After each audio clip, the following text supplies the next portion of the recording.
The Cremation of Sam McGee by Robert W. Service. There are strange things done in the midnight sun by the men who moil for gold.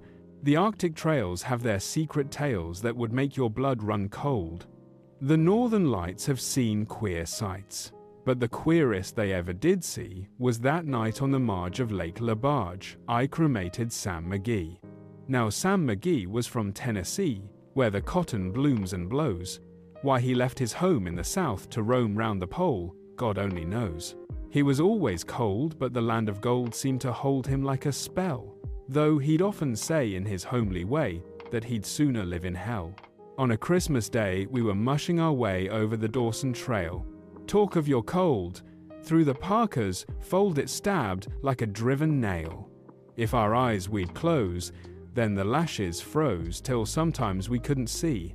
It wasn't much fun, but the only one to whimper was Sam McGee.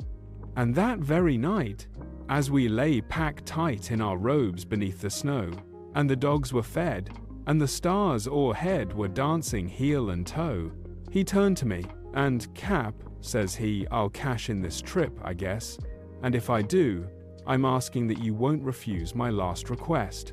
Well, he seemed so low that I couldn't say no. Then he says, with a sort of moan, "It's the cursed cold, and it's got right hold, till I'm chilled clean through to the bone. Yet tain't being dead, it's my awful dread of the icy grave that pains, so I want you to swear that, foul or fair, you'll cremate my last remains." A pal's last need is a thing to heed, so I swore I would not fail, and we started on at the streak of dawn, but God, he looked ghastly pale. He crouched on the sleigh, and he raved all day of his home in Tennessee, and before nightfall, a corpse was all that was left of Sam McGee. There wasn't a breath in that land of death, and I hurried, horror-driven, with a corpse half hid that I couldn't get rid because of a promise given. It was lashed to the sleigh, and it seemed to say, "You may tax your brawn and brains, but you promised true, and it's up to you to cremate these last remains."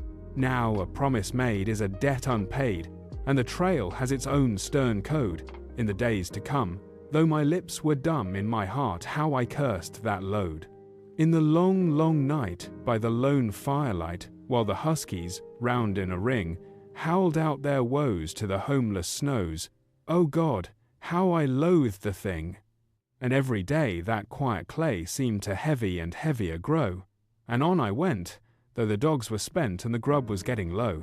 The trail was bad, and I felt half mad, but I swore I would not give in, and I'd often sing to the hateful thing, and it hearkened with a grin. Till I came to the marge of Lake Lebarge, and a derelict there lay. It was jammed in the ice, but I saw in a trice it was called the Alice May, and I looked at it, and I thought a bit, and I looked at my frozen chum. Then, "Here," said I, with a sudden cry, "is my crematorium."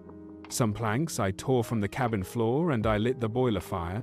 Some coal I found that was lying around, and I heaped the fuel higher.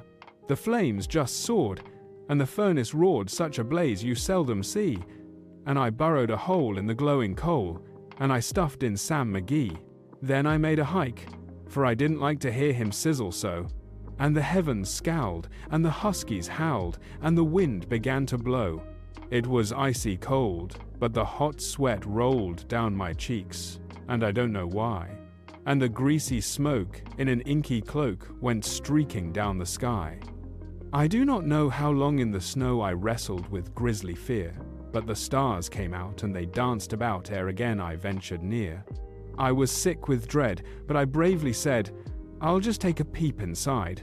I guess he's cooked, and it's time I looked." Then the door I opened wide, and there sat Sam, looking cool and calm, in the heart of the furnace roar. And he wore a smile you could see a mile, and he said, "Please close that door. It's fine in here, but I greatly fear you'll let in the cold and storm. Since I left Plumtree, down in Tennessee, it's the first time I've been warm. There are strange things done in the midnight sun by the men who moil for gold. The Arctic trails have their secret tales that would make your blood run cold. The Northern Lights have seen queer sights, But the queerest they ever did see was that night on the marge of Lake Lebarge I cremated Sam McGee. Like and subscribe for more abnormal short stories and poems.